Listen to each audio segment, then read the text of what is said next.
Hey everyone, it's Don G. Corleone here, and I'm here with a brand new episode of Halloween Horror Reviews 5, and today's episode is going to be for a top 11. And this top 11 is a horror one, obviously.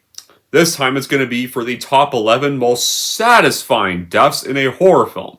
Typically, a horror film death can be either scary or awesome, or a pretty gnarly kill.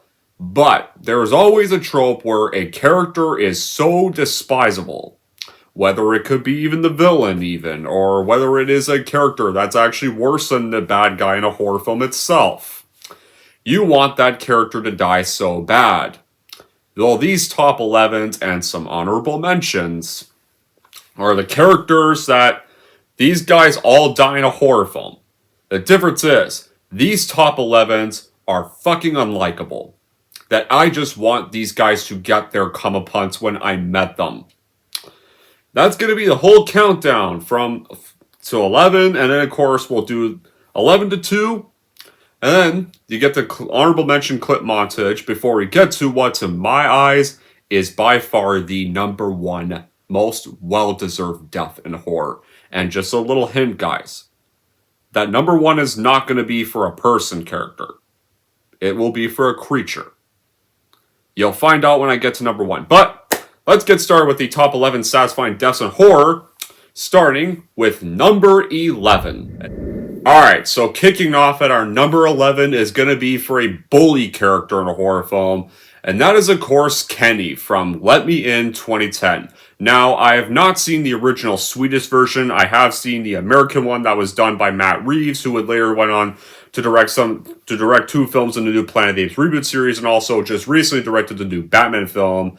But this was the other horror film he did after he debuted with Cloverfield. And it was not found footage, and it was, of course, a remake of a Swedish film about a 12-year-old vampire girl that befriends this bully kid. Pretty much this is our main antagonist of the horror film. His name is Kenny. No, not Kenny McCormick from South Park. It's a different Kenny, not that Kenny. Don't think this is Kenny McCormick. It's not. This Kenny I'm talking about in the movie is this leader of this bully gang who target our main character named Owen, who befriends the vampire girl named Abby. As the film progresses, though, we find out he has this criminally insane older brother named Jimmy. Apparently, that's supposed to be hinted to be causing the bad nature of Kenny, but the difference is, we don't meet this older brother until after Owen does kind of split the guy's ear. I'm going to get to that later, so it's really hard for me to even sympathize with this character just because he has an abusive older brother, because when we first meet this guy, he's not just an asshole to Owen. He is an asshole to every fucking student in that class. Like, he is just one of the most despicable fucking kids in horror. God. Although Dillman, at one of the first roles he's done, he does do a decently good job with the character, but the character he plays is very despicable. Like, by examples of other students, like, he's pretty much harassing this girl in the swimming pool by trying to take off her swimsuit.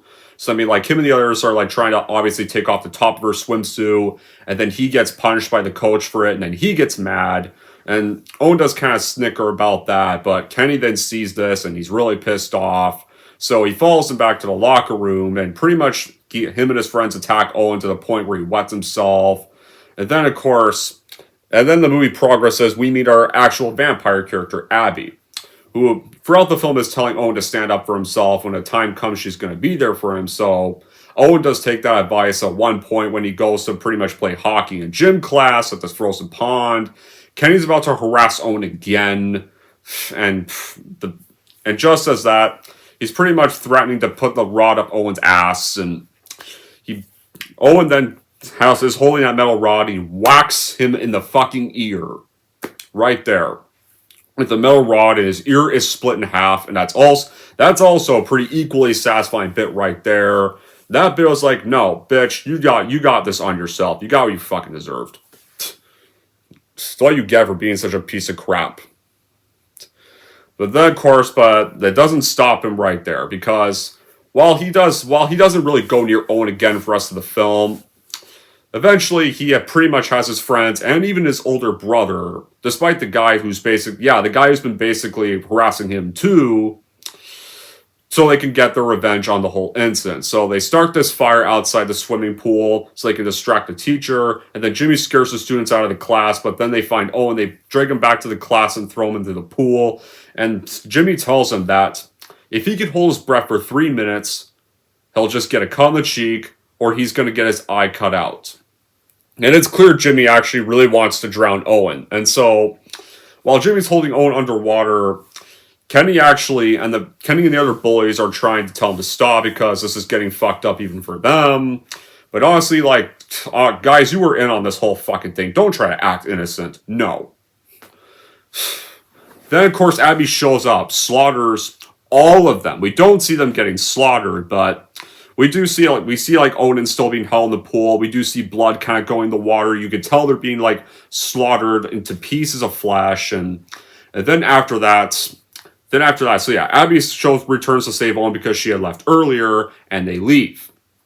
And the only downfall is that I do wish we kind of saw Abby tearing apart Jimmy at the very least. If Jimmy's the most bad of the three, despite the limited screen time he clearly has, I kind of wish we kind of saw Abby tearing him apart, and also the other downfall is them trying to make Kenny and his friends suddenly regretting the choice, trying to get their brother to stop, despite the fact that they've been threatening Owen the whole film, and they were clearly in on this whole idea, and they were clearly allowing Jimmy to go through this whole revenge thing, so they're not really innocent either. You three were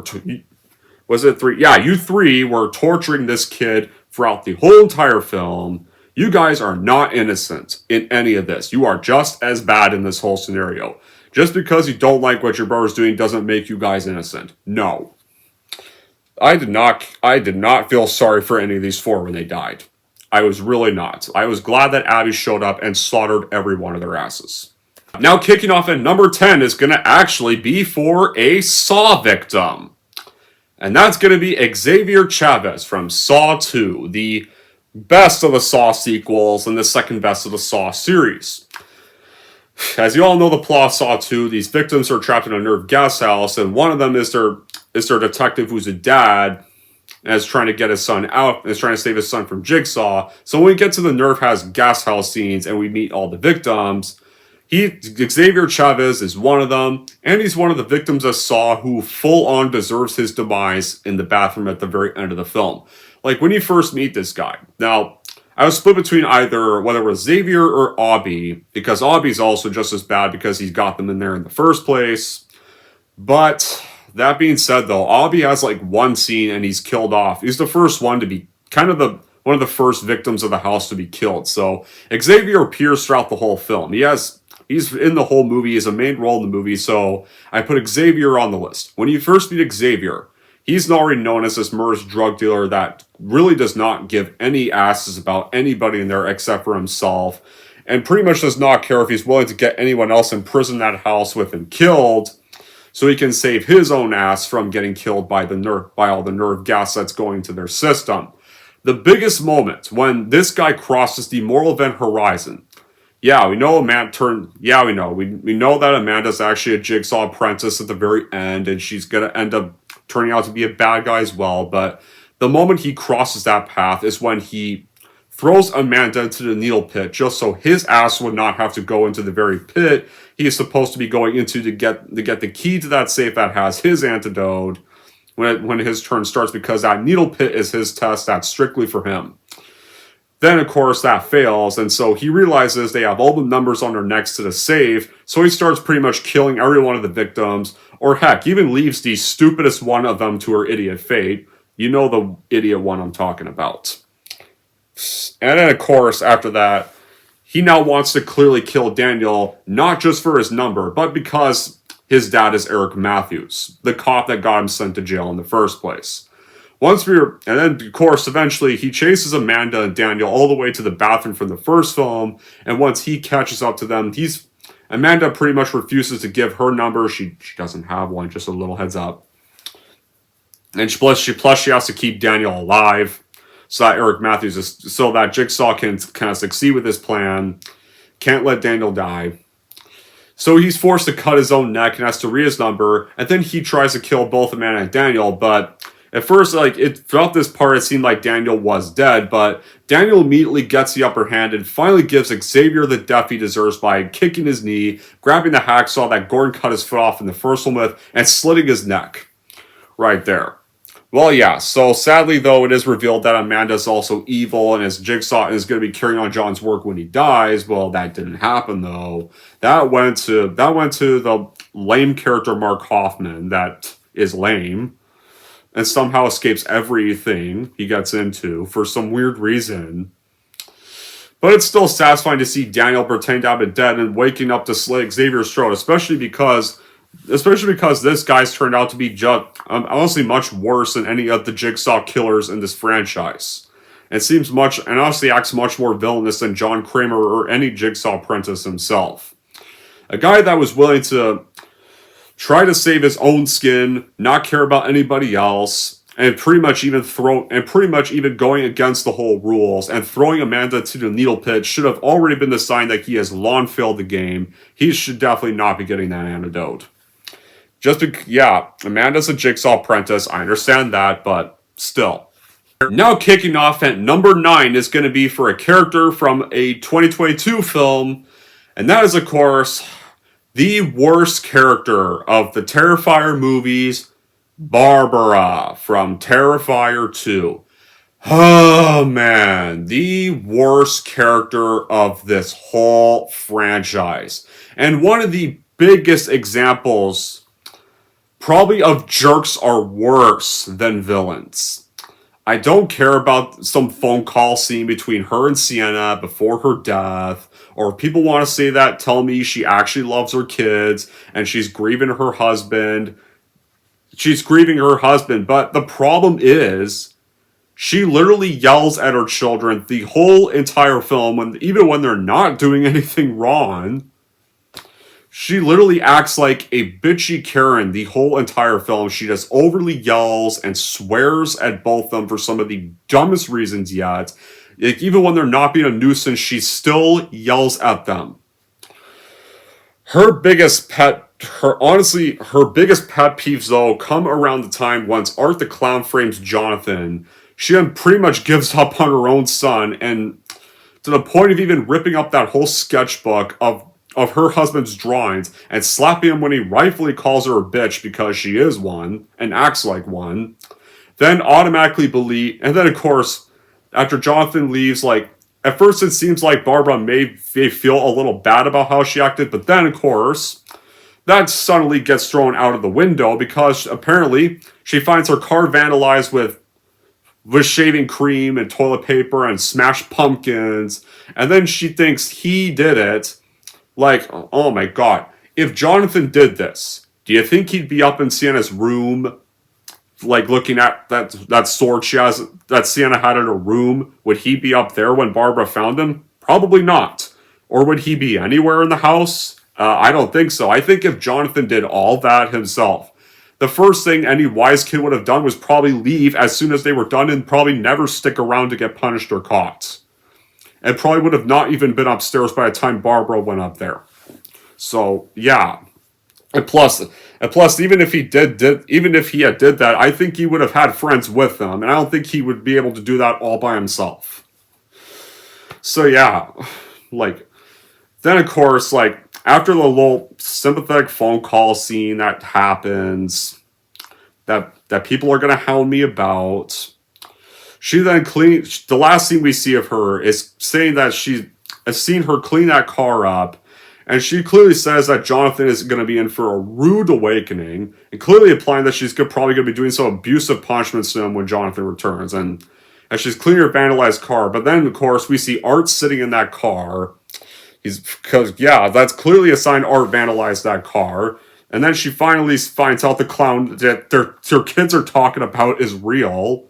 And of course, the first thing Art does is blast off her head with a shotgun upon witnessing him. And this is probably the one time in these movies where I am actually happy and cheered when Art actually killed a victim. Because for one, this bitch just kicks my fucking head in every scene this character appears in lots of times. She's one of my bad qualities with Terrifier 2. She's very annoying the whole film. She barely acts like she loves her children, even gets mad at them for such dumb reasons, yells and swears way too damn much, and oh my god, yeah. Just because a character is not a villain in a horror movie, doesn't have to be a villain in a horror movie or a character that does bad deeds. They could be an annoying character too that kicks your head in when it comes to a satisfying death list. And honestly, Barbara to me is one of them. People are going to get mad at me for being excited about that, but I don't care. Now kicking off at number 8 is going to be for a victim from the Chucky movies. And that's, of course, no, there's several victims that can qualify for asshole victim in a Chucky film. Lots of them. I've seen lots of characters qualify for asshole victim. But the biggest one that easily deserves to be on this list the most is obviously going to be anybody's bet, Miss Kettlewell from Child's Play 2. Yep, I think when it came to selecting a Chucky victim, I think I was torn between either Phil the foster dad or Miss Kettlewell. Guess which one I picked? Which one I think was much more deserving on this list? Miss Kettlewell, easily. Honestly, Miss Kettlewell is the one who wins this spot the most because, yeah, technically Phil is also an unlikable piece of shit, but the thing is, it's just that character is just a generic jerk-ass dad character in a horror film. Miss Kettlewell may just be in one scene, but in my eyes, she comes off as way more unlikable. Like, the thing is, like, when you first meet this teacher at Andy's new school, in her one scene she has, like, she already, like, this picture beside me, she already looks like a bitchy character. Yeah, she already looks like a bad person. She even clearly looks so annoyed when teaching any of the students in her class, and automatically thinks Andy is just dozing off, and clearly acts like she does not like him, or even happy to have him in her class either. Then, of course, Chucky later, during like recess, just writes this curse word on Andy's paper that says, "Fuck you, bitch," so that he'll be kept after school as a way to be able to possess Andy's body. And obviously, Miss Kettlewell thinks Andy wrote that, keeps him from after-school detention. Andy, though, manages to escape when he hears Chucky in the closet, and as Miss Kettlewell returns to the class, and it clearly looks like she's probably about to do some physical abuse towards Andy, once she returned to the classroom after informing his foster parents about Andy staying behind in school. She then tries looking for him in the closet, thinking he locked himself in the closet, but when she's searching the closet, she immediately meets her end when Chucky emerges, stabs her in the stomach with a bike pump, and gives that epic line, "You've been very naughty, Miss Kettlewell."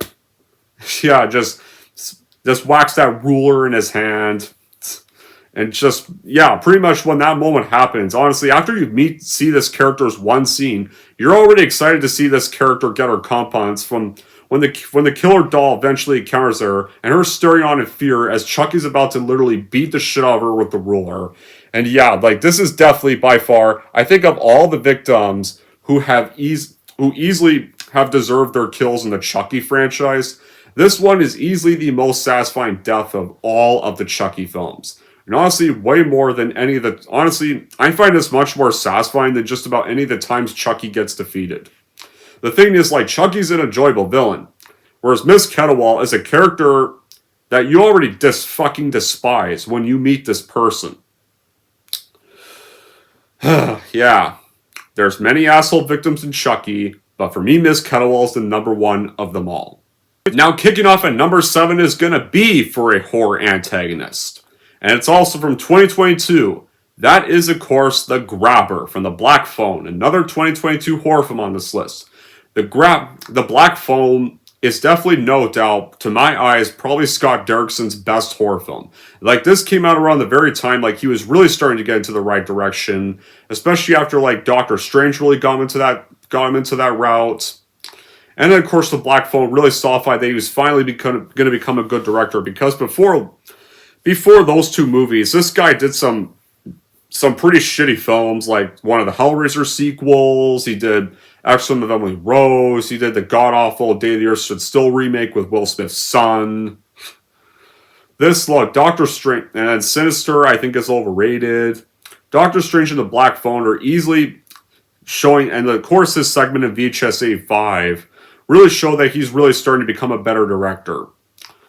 Here, though, like, the synopsis of this movie is that pretty much Finney is this young boy that gets kidnapped by the serial killer named the Grabber and gets trapped in his basement. His only chance is this mysterious phone for the one way to escape, and allows him to contact the killer's past victims.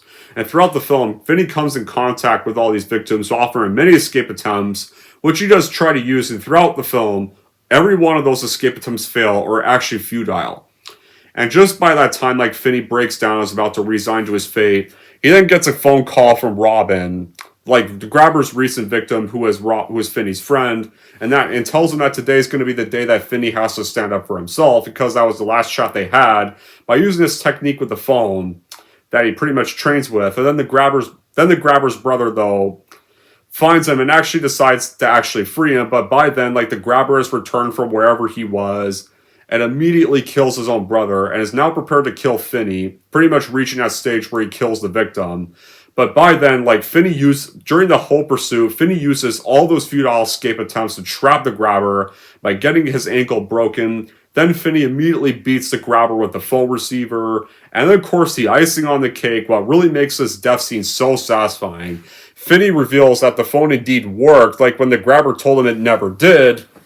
Finney reveals that it actually did work. It just didn't work with actual people, it just worked with all of his victims.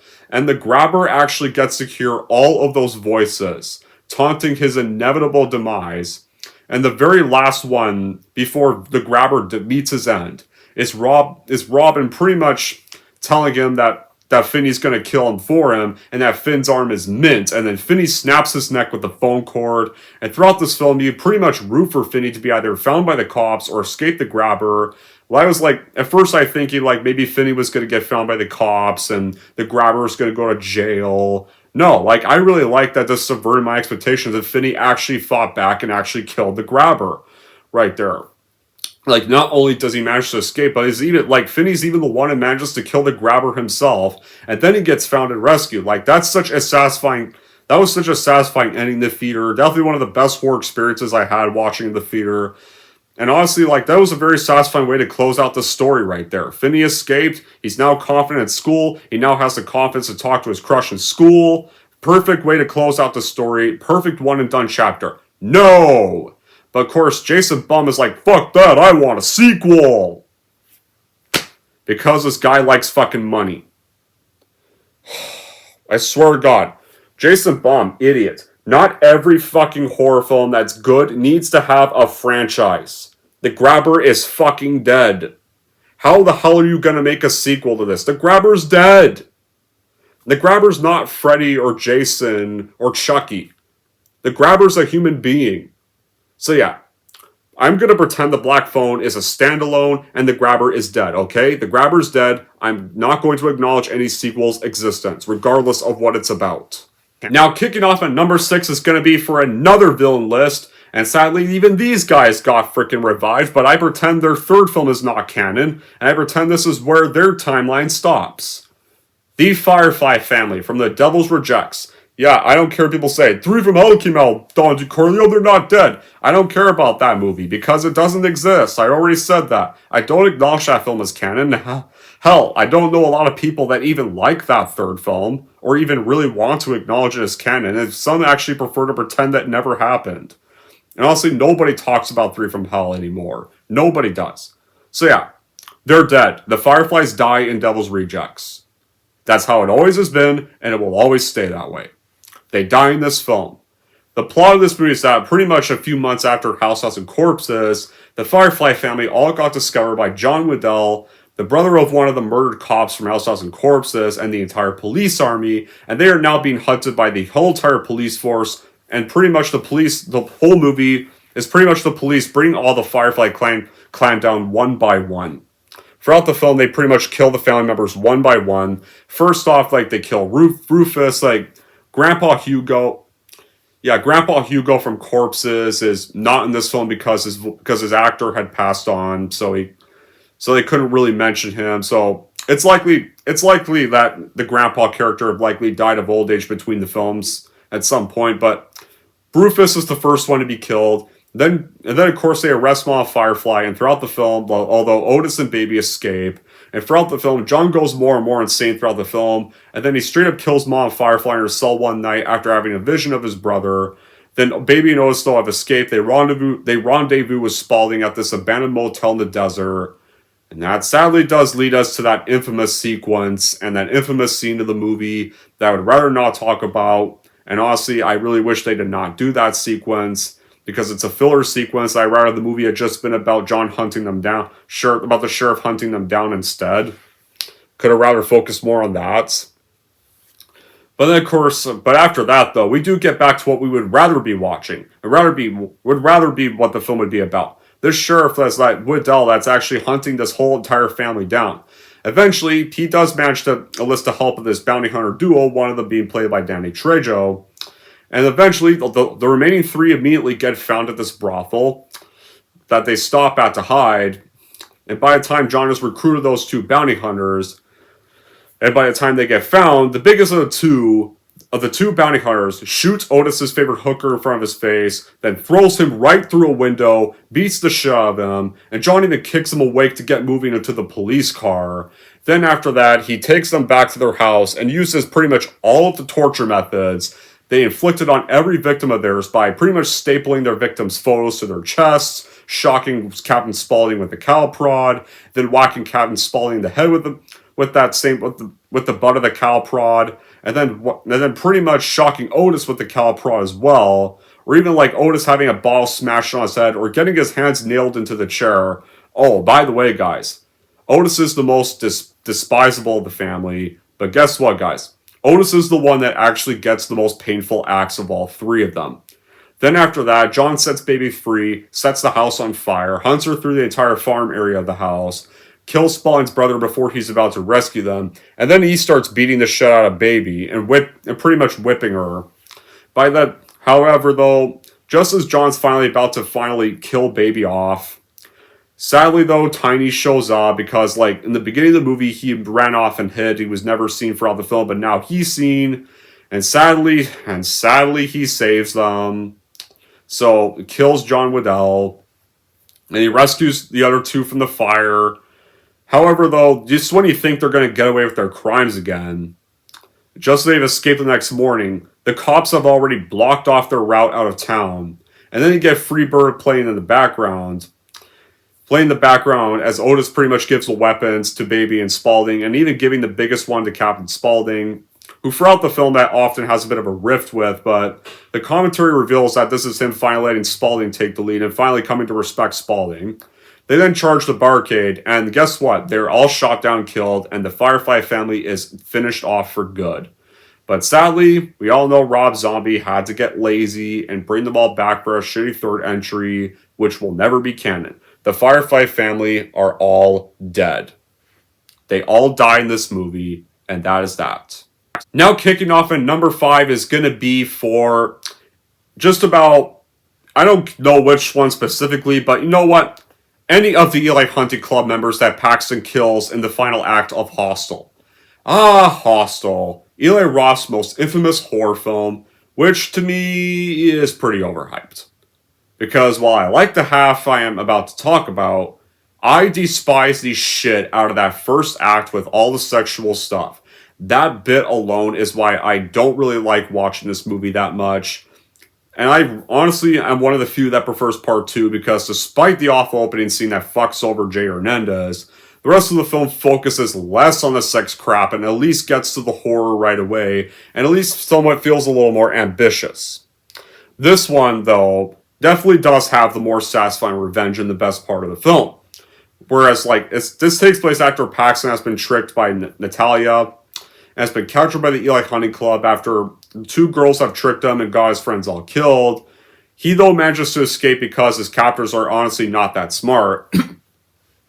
But he does lose some of his fingers in the process. And then once he escapes, he pretty much goes on a rampage by killing several Eli Hunting Club members to escape, and even going back for this one Japanese girl he encountered, which does lead to a pretty gross moment. Then those two escape, and then of course while they're escaping from the Eli Hunting Club that's pursuing them, once he's like stuck in traffic, he does see those two girls with the very guy that pretty much convinced him and his friends to go to Slovakia in the first place, with the two girls as well. And he finds out that the three were all in on this whole thing, and they lured him to it, and they all lured him to his death.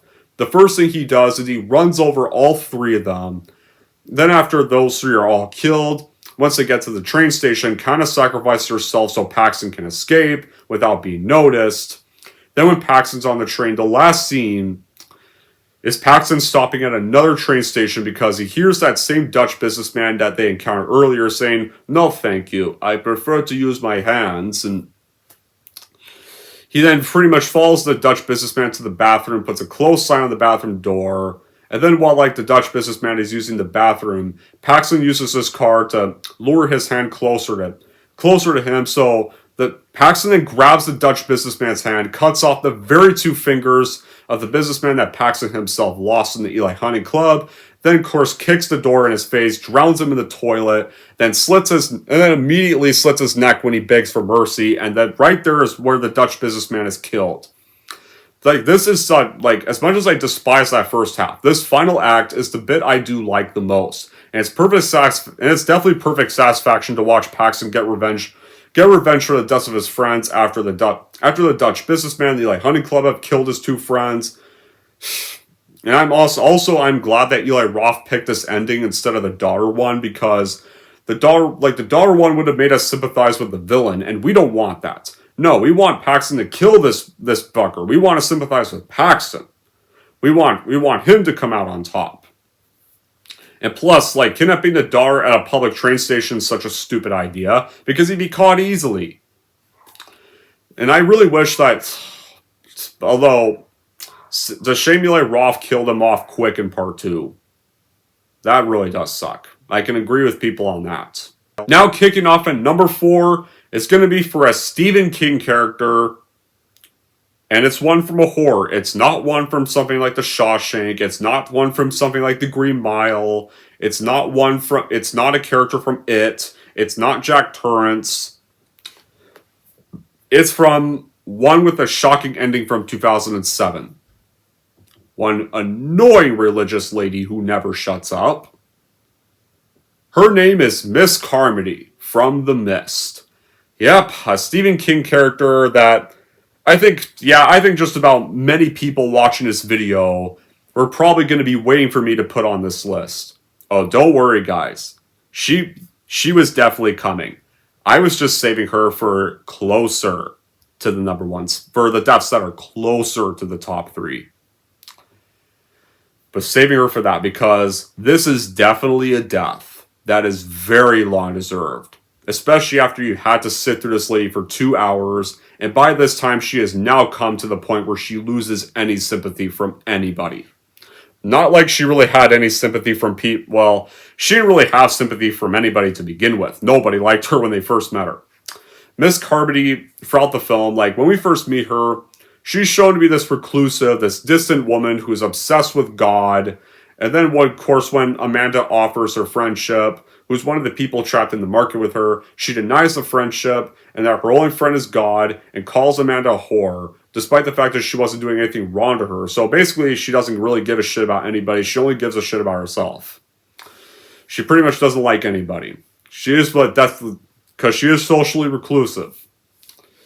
Then, of course, more creatures start appearing from the mist, and one's about to kill her, but sadly, though, she gets spared because she quotes something from the Bible and does, like, stand still and doesn't really freak out like anyone else really does. And then, of course, by this point, she decides she starts amassing some more followers for her little cult. And then David and the rest of the group return from a pharmacy for this little search and rescue mission, and they failed at it. One of David's members even, like, pretty much crosses into Carmody's cult because he's lost his mind because his pal's dead. So, though, we're not talking about Jim, though. We're talking about Miss Carmody. Basically, what really cements everyone wanting Miss Carmody to die. where she crosses her moral event horizon. It's where Jessup confesses to being a military experiment gone wrong, which is why all the creatures are there, and where Carmody rants about it being God's punishment for humanity, and then uses that to turn the group against the poor man. And this is where she has pretty much now crossed. There's no hope of redemption for this character.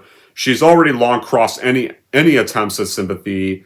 Everyone now the whole audience just now wants her dead after this part. It's when the whole group pretty much stabs Jess up, and he's thrown out into the mist, where he's pretty much cruelly left to be eaten by the creatures. Yeah, by killing Jessup, this Carmody already has now long lost anybody's sympathy at this point. So David and the group, they try to make a getaway to David's truck and leave the store at this rate, but Carmody blocks the doorway, and she's corrupt by her own powers, and then commands all of her cult to pretty much send Amanda, and the biggest pet peeve for anybody, not just Amanda, but also to sacrifice David's son. Yeah, his fucking kid. His fucking son. To the creatures.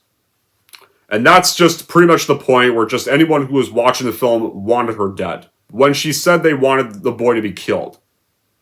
When she said that she demanded that the boy be killed, this is where everyone was like, no, please kill this bitch now, please. Merely just because Carmody didn't like either of them. But of course, Ollie grants the audience that favor because he sees she's too far gone, and the first thing he does is puts 2 bullets in her after she yells for her whole group to kill them all, and so she's shot in the stomach and then shot in the head right there, and that breaks her corrupted power, and the others immediately stand aside. And it's such a very satisfying death, though. Easily one of the best Stephen King deaths. By breaking her corrupt power, and pretty much the others stand aside, they're like, okay, fuck this, we're putting our weapons down. Yeah, you guys can go. It's like, yeah, they realized that she was definitely not worth seeing at all. But sadly, though, there is that satisfying bit, though, but sadly the movie does not end happy, because we all know what happens after that. Despite the unhappy ending this movie has, at the very least, we at least get to see this bitch get her comeuppance before that happens. That I did like getting to see.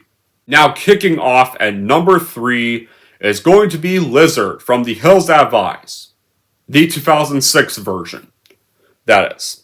Lizard, guys, is literally the ringleader of the mutants from the 2006 movie or the 1977 movie, because there's 2 versions. And for me, it's 2006 on this list because 2006 is better. It's way more satisfying than the finale 1977's version. Like when you first meet the Carter family, our protagonists of this movie, they're a typical family that are on this road trip to California, and they're pretty much our lead character of them that we're following is Doug, the in-law who's married to their oldest daughter, Lynn, who both have a baby daughter named Catherine. And throughout most of the film, when you meet Doug, he's kind of against, like, I don't believe in violence. I don't believe in guns. He resorts to any kind of violence. And he's kind of a pacifist. When you meet our antagonist, Lizard, he's pretty much the most despicable of our mutants, and it's pretty much the reason the whole Carter family gets stranded, as he pretty much punches their tires and gets them stuck out in the desert. Then that night, first thing Lizard does is he goes into their trailer, and not only does he rape Brenda, one of the more younger siblings of the Carr family, he also sets Bob on fire with help from his cousin to distract the rest of the family from intervening, and then kills their pet bird, and then straight up tortures and kills Lynn. And that's where you do get like the little poster shot of the movie. And also kills Ethel, and then of course kidnaps Doug's baby daughter. So after most of the family has been slaughtered, while Bobby, Brenda, and Doug are the only ones left, that right there leads us to our satisfying revenge moment, where after Doug has seen that the mutants have killed his wife, they've taken his daughter, he decides he pretty much has to drop his pacifist ways, and he has to hunt them down, and he eventually does find them. As he was looking for although he does get kind of trapped in a freezer box with body parts, but he manages to break out of it. He does lose 3 fingers, even tricks the mutant into coming closer to him so he can kill him.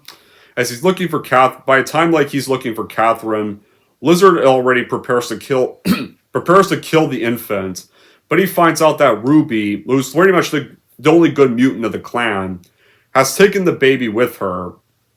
And of course, he starts chasing after Ruby, but he gets intercepted by Doug just as he's about to kill Ruby. And like this is definitely one of the best final fights in a horror film, whereas Doug and Lizard engage in this brutal fight. Doug almost gets killed. The Lizard continues chasing Ruby, but Doug manages to stand up, intercepts him again, beats Lizard with a shotgun, shoots him twice in the stomach with it, and you have this Western music playing in the background. Whereas Lizard gets a bullet in the stomach, gets a bullet in the neck. Right there. And you have the whole Western badass music playing in the background. Kind of like feeling like a kind of confrontation of a Western movie. Kind of like a little vintage Western showdown right there. Then after that, it seems like Lizard is dead, and Ruby gives Catherine back to Doug. But sadly, Doug does make kind of a stupid mistake of putting the gun next to Lizard when he should have just kept shooting him until he was really dead.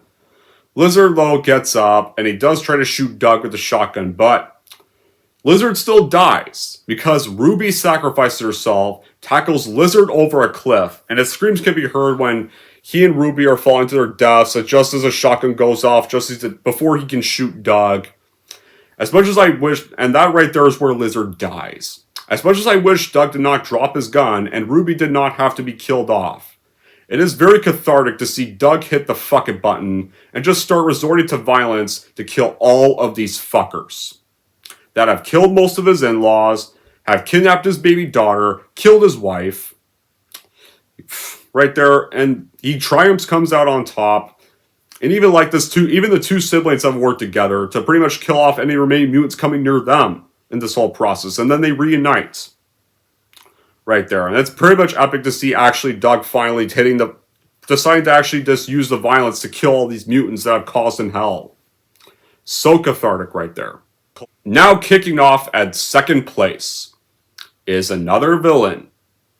The Collector from The Collection, the sequel to The Collector. How this goes is, in The Collector, we sadly saw The Collector capture Arkin and win in the first film, but the sequel retcons that ending and actually has a much better ending, where the Collector actually gets his comeuppance. In the sequel, we find out that the world actually knows of the Collector. He's a wanted criminal killer. People are told to be dangerous and leery of him. He's wanted for all his crimes. And so these mercenaries have to find and recruit the alive Arkin to help them find the Collector, so the leader can rescue their daughter who had been kidnapped by the Collector. And what follows right there is just about 82 minutes of epic mayhem. By the time you get to the finale of the Collection, the Collector decides to burn down the building, and he traps all four of our characters, Paz, Arkin, pretty much traps all four of our main characters in several different traps. Paz, Arkin, and Alina, they escape though, they're about to exit the building, but the Collector ambushes them and Paz is killed, and then he easily beats Arkin in a fist fight thanks to his broken arm, and just as he's about to kill Arkin though, Lucilo intervenes. Lucilo has escaped his trap and he engages the Collector in an epic knife fight, but he loses and is killed, but not before he pretty much put the Collector in his place, and so Arkin's able to stab him in the leg and gain the upper hand, and the Collector's then beaten savagely and thrown down a chute, where you see a bunch of corpses and limbs, and then set on fire by Arkin before the latter is able to escape with Elena. And after the fire gets put out, the police inform Arkin that no body got found, and he finds the Collector, though the Collector's charred mask in one of the many trunks. Like how it went was, Arkin had managed to save Elena. He was unable to find the Collector. The Collector has escaped, but it seems like the Collector escaped death again though, but it's eventually sometime later, though, when the Collector goes back home, and he turns on the radio, where apparently his past is all heard on the radio. He's checking his mail. It's a typical day for him. He goes upstairs, but his radio changes, and he pretty much gets ready to arm himself, as he sees a bunch of red trunks in the room, and a gun gets held back, and guess who's holding the gun, guys? It's Arkin. Arkin is holding the gun on him. He's tracked the Collector to his house, and he threatens him. He knows of the Collector's background, and locating him was not hard because apparently he lives near the last spot they met, pretty much living right near the house in the first film. Arkin then gets the ladder, although Arkin pretty much has him turn around. We don't see the Collector's face, but Arkin does. And the Collector literally asks him if he's here to kill them, but Arkin responds, "Nah, I'm not here to kill you. That'd be too nice. Instead, I'm going to put you through every bit of torture you put me through, and then I'm going to kill you." And just as he's saying, just as he's saying that speech, though, the Collector quickly tries to attack Arkin, but Arkin punches him in the face right there, knocks him in his own red truck, repeatedly slams the lid, goes "fuck you" 3 times, and seals him inside. And that's a perfect way to wrap up the story of the Collector right there. Wrapping up the whole sequel perfectly right there. Nothing else, just the villain getting his comeuppance. Perfect little spot to close the story off. Like how pretty much now, for the first film, we saw Arkin getting captured by the Collector. This time around, the tables have turned, and this time Arkin has survived, and he's the one capturing the Collector the very same way he was captured. And getting his epic revenge on the Collector, and it's going to give him the same fate that Arkin nearly faced himself. Though sadly, they're trying to get that stupid third one made, and I wish that third film stayed cancelled. Now, before I get to the number 1 pick, here are going to be some honorable mentions.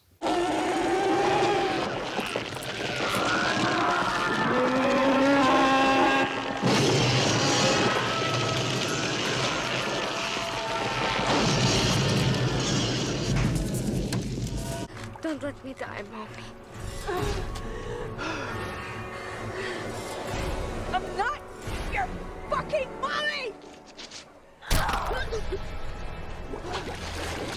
I see.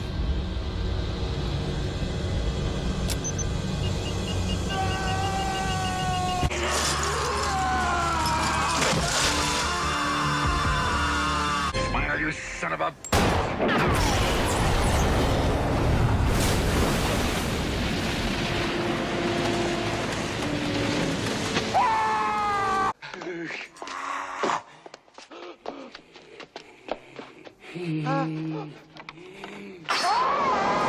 And with that, the number 1 most satisfying death of any horror movie goes to easily the alien queen from Aliens.